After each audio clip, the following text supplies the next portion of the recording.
Bollywood silver screen presenting Nomadland. ये कहानी शुरू होती है सन 2011 में, जहां पर फर्न नाम की एक लेडी अपनी जिंदगी के सबसे मुश्किल हालातों से गुजर रही है। न सिर्फ उसके पति की मृत्यु हो गई, बल्कि वो कंपनी भी बंद हो गई जहां पर वो अपने पति के साथ सालों से काम करती थी। फर्न अपना सारा सामान उस वैन में रखती है जिसे उसने अपना सब कुछ बेच के खरीदा है। ये वैन ही अब उसका घर है और उसे अब एक लंबे सफर पर निकलना पड़ता है क्योंकि उसे जॉब की तलाश है। कई दिनों तक इसी वैन में रातें गुजारने के बाद उसे अमेज़न में जॉब मिल जाता है, पर ये सीजनल जॉब है, यानी कि ये परमानेंट जॉब नहीं है। कुछ ही वक्त तक उसे यहाँ पर काम करना पड़ेगा। यहीं पर उसकी एक ओल्ड लेडी से मुलाकात होती है जिसकी जिंदगी उसी की तरह है। वो भी वैन में रहती है। इसका नाम लिंडा होता है। एक रात को लिंडा उसे अपनी कहानी सुनाती है। वो कहती कि सन 2008 में मैं पूरी तरह से टूट चुकी थी और मैंने तय किया कि मैं अपने पूरे घर को जलाकर अपनी जान दे दूंगी।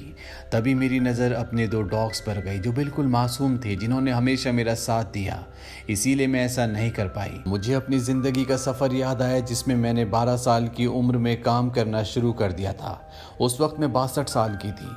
इसके बाद मैंने ऑनलाइन सर्च किया, जहां मैंने बॉब वॉल्स का वीडियो देखा जो उन लोगों की मदद करता है जो खाना बदोश हैं, जो सड़कों पर अकेले रहते हैं। वो उन्हें ऐसी टेक्निक सिखाता है जिससे अकेले गाड़ियों और सड़कों में रहने वाले लोगों को मदद मिलती है।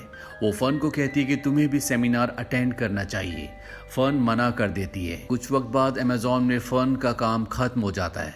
वो काम तलाश करने की बहुत कोशिश भी करती है, लेकिन उसे कहीं भी काम नहीं मिलता और अब ठंड भी बहुत ज़्यादा बढ़ जाती है और फर्न फैसला करती है कि वो बॉब के सेमिनार को अटेंड करने के लिए जाएगी। वो उस जगह जाती है और देखती है कि वहाँ पर लिंडा पहले से है। वहाँ पर जितने भी लोग होते हैं सब के सब खाना बदोश होते हैं। ये रात को सब अपनी अपनी कहानियाँ सुनाते हैं। इन्हीं में एक लेडी अपने दोस्त की कहानी बताती है।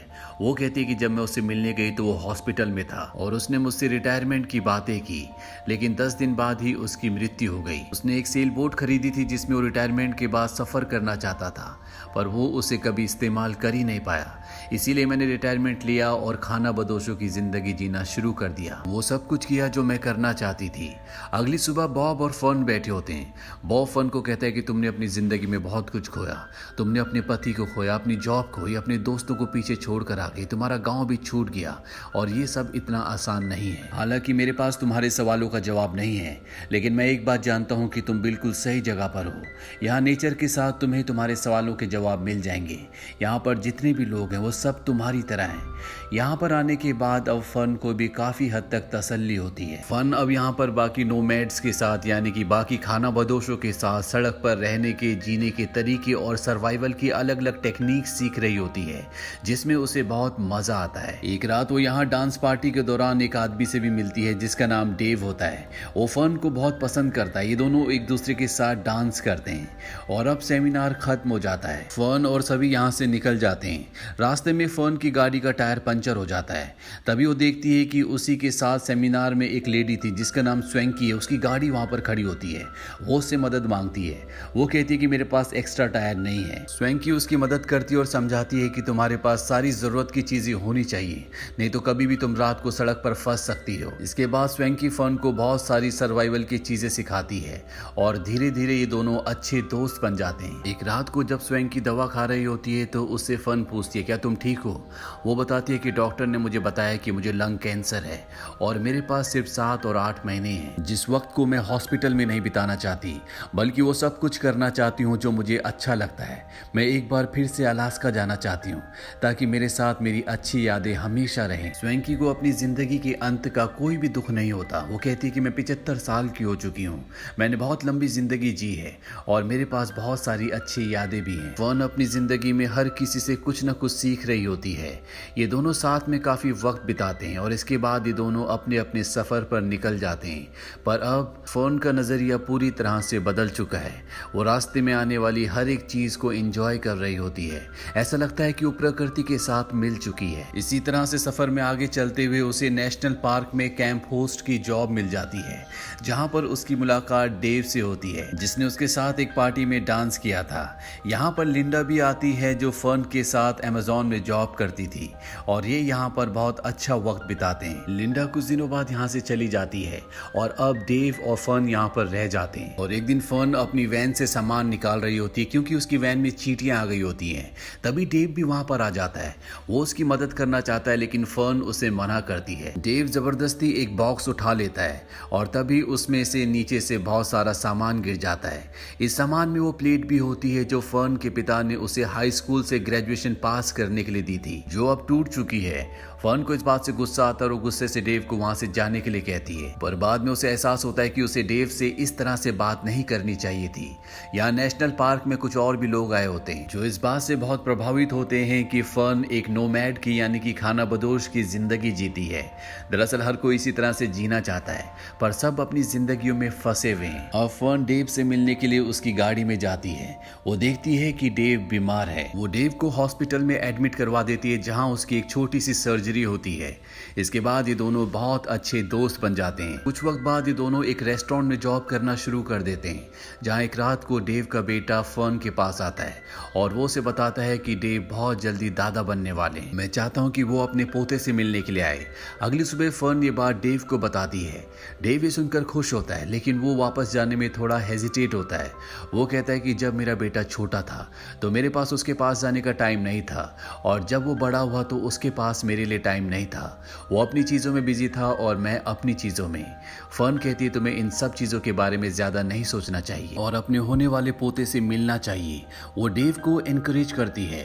डेव उसे कहता है कि तुम भी मेरे साथ चलो। फर्न कहती है कि मैं तुम्हारे साथ नहीं चल सकती लेकिन हो सकता है कि कभी मैं तुमसे मिलने के लिए आऊँ। अगली सुबह डेव फर्न की गाड़ी में आता है लेकिन उस वक्त वो सो रही होती है, इसीलिए उसे डिस्टर्ब किए बिना वहां से निकल जाता है। हालांकि फर्न की आंखें खुल जाती है और वो डेव को जाते हुए देखती है। फर्न की जिंदगी एक बार फिर से उसी तरह शुरू हो जाती है जिस तरह से पहले थी। वो जगह जगह जाती है, नए नए लोगों से मिलती है और अब उसे एक नया जॉब मिलता है जो कि शुगर बीट प्रोसेसिंग प्लांट में होता है। यहाँ पर जब वो काम कर रही होती है तो उसकी गाड़ी खराब हो जाती है। जब वो रिपेयरिंग के लिए जाती है तो वहाँ पर उसकी गाड़ी में बहुत ज़्यादा खर्चा होता है। उतने पैसे उसके पास नहीं होते। हालांकि वो अपने एक दोस्त से मदद भी मांगने की कोशिश करती है पर वहाँ से उसे कोई मदद नहीं मिलती। इसीलिए वो कैलिफोर्निया अपनी बहन के घर चली जाती है। कुछ दिन वहाँ रहने के बाद फर्न वहाँ से जाना चाहती है पर उसकी बहन चाहती है कि फर्न उसी के परिवार के साथ रहे। वो कहती है कि तुम हमेशा से बहुत बहादुर थी, तुमने बहुत जल्दी घर छोड़ दिया और अपने हस्बैंड की डेथ के बाद तुमने नोमैड की जिंदगी जी। तुमने हर एक फैसला अपनी जिंदगी में बहुत बहादुरी से किया। तुम्हें पता था कि हमेशा तुम्हें क्या चाहिए, साथ ही तुमने हमेशा मेरा भी ध्यान रखा। मैं चाहती हूँ कि अब तुम मेरे साथ रहो। लेकिन फर्न एक घर में चार दीवारी में कैद होकर नहीं रहना चाहती। ये बात उसकी बहन समझ जाती है। वो फर्न को कुछ पैसे देती है। अगली सुबह फर्न अपनी गाड़ी ठीक करवा कर वहां से निकल जाती है और एक बार फिर से अपने सफर में आने वाली हर एक चीज को वो बहुत एंजॉय करती है। वो नेचर को एक्सपीरियंस करती है जैसा उसने पहले कभी नहीं किया होता। इसी तरह से सफर में आगे बढ़ते हुए वो डेव के घर पहुंचती है जहां पर वो डेव के परिवार से मिलती है। डेव भी फर्न को देखकर बहुत खुश होता है और एक रात को फर्न डेव से कहती है कि तुम्हारी गाड़ी के टायर्स में हवा नहीं है। डेव कहता है कि मैंने सोचा था कि मैं सिर्फ यहाँ पर एक ही रात रुकूंगा पर अब मैं यहीं रहूंगा। मैं चाहता हूँ कि तुम भी यहीं पर रुक जाओ। मुझे तुमसे बात करना, तुम्हारे आसपास रहना अच्छा लगता है। मैं तुम्हें बहुत पसंद करता हूँ। इस बारे में मैंने अपने परिवार से बात भी कर ली है, वो भी तुम्हें बहुत पसंद करते हैं। लेकिन फर्न उसकी बात का कोई भी जवाब नहीं देती। वो उसके परिवार के साथ कुछ दिन रहती है और एक बार फिर से अपने सफर पर आगे निकल जाती है। वो अपने सफर पर आने वाली हर एक चीज को एक्सपीरियंस कर रही होती है, एंजॉय कर रही होती है। इसी तरह से आगे बढ़ते हुए वो अमेज़न पहुंच जाती है जहां पर एक साल पहले उसने सीजनल जॉब किया था। यहाँ पर सीजनल जॉब दोबारा से शुरू हो चुकी है, यानी कि उसे नोमैड की जिंदगी जीते हुए पूरा एक साल हो चुका है। सीजनल जॉब खत्म होने के बाद वो एक बार फिर से बॉब की वर्कशॉप में जाती है जहां पर वो सभी पुराने लोगों से मिलती है। पर अब स्वैंकी की मृत्यु हो चुकी है जिसे लंग कैंसर था। रात को सभी उसे श्रद्धांजलि देते हैं। अगली सुबह दिखाया जाता है जहां पर फर्न और बॉब बैठे हैं। फर्न बताती है कि मेरे पति कभी भी अपने पेरेंट्स को नहीं जानते थे और ना ही कभी हमारे बच्चे हुए। अगर मैं उन्हें कभी छोड़कर चली जाती तो कभी रह नहीं पाते, इसीलिए मैं उस जगह से कभी निकल नहीं पाई। उन्हें अपनी कंपनी, अपना काम बहुत पसंद था। सभी लोग उनसे बहुत प्यार करते थे, इसीलिए कभी भी हम उस शहर से, उस घर से बाहर नहीं निकल पाए। मैंने अपनी पूरी जिंदगी यादों में ही निकाल दी। बॉब बताता है कि मैं अपने बेटे के बारे में कभी बात नहीं करता। अगर आज वो जिंदा होता तो 33 साल का होता। आज से 5 साल पहले उसने सुसाइड कर लिया था। वो दिन मेरी जिंदगी के बहुत मुश्किल दिन थे। हमेशा मुझे ऐसा ही लगता था कि मैं अपने बेटे के बिना इस धरती पर कैसे जी सकता हूँ। लेकिन धीरे धीरे मुझे एहसास हुआ कि मैं लोगों की मदद करके अपने बेटे की जिंदगी को एक सम्मान दे सकता हूँ, और मैंने ये काम करना शुरू कर दिया। यहाँ सभी वो लोग आते हैं जिनके दिल में दुख है, जिन्होंने अपनों को खोया है। और इस काम में सबसे ज्यादा मुझे ये पसंद है कि इस काम में कभी भी फाइनल गुड बाय नहीं होता। हमेशा हम ये कहते हैं, I'll see you down the road, और ऐसा होता भी है। मैं उनसे कहीं ना कहीं सड़क पर टकरा जाता हूँ, और जब भी ऐसा होता है तो मेरे दिल को विश्वास होता है कि मैं अपने बेटे से कहीं ना कहीं दोबारा जरूर मिलूंगा। तुम भी अपने पति से एक दिन कहीं ना कहीं किसी न किसी दुनिया में जरूर मिलोगी, जिससे तुमने बहुत प्यार किया था, और तब तुम दोनों एक दूसरे के साथ बिताए हुए पलों को बहुत याद करोगे। कुछ वक्त बाद फन उसी शहर में वापस लौट आती है जहां पर वो अपने पति के साथ रहा करती थी। कंपनी बंद होने की वजह से पूरा शहर अब लोग छोड़कर जा चुके हैं। वो अपने घर में भी जाती है जहां उसने अपने पति के साथ पूरा जीवन बिताया था। वो बहुत इमोशनल हो जाती है, लेकिन पिछले 1 साल के सफर ने उसे जीवन में इतना कुछ सिखाया है जो शायद उसने पूरी जिंदगी नहीं सीखा था। वो एक बार फिर से अपनी गाड़ी में बैठकर अपने सफर पर निकल पड़ती है।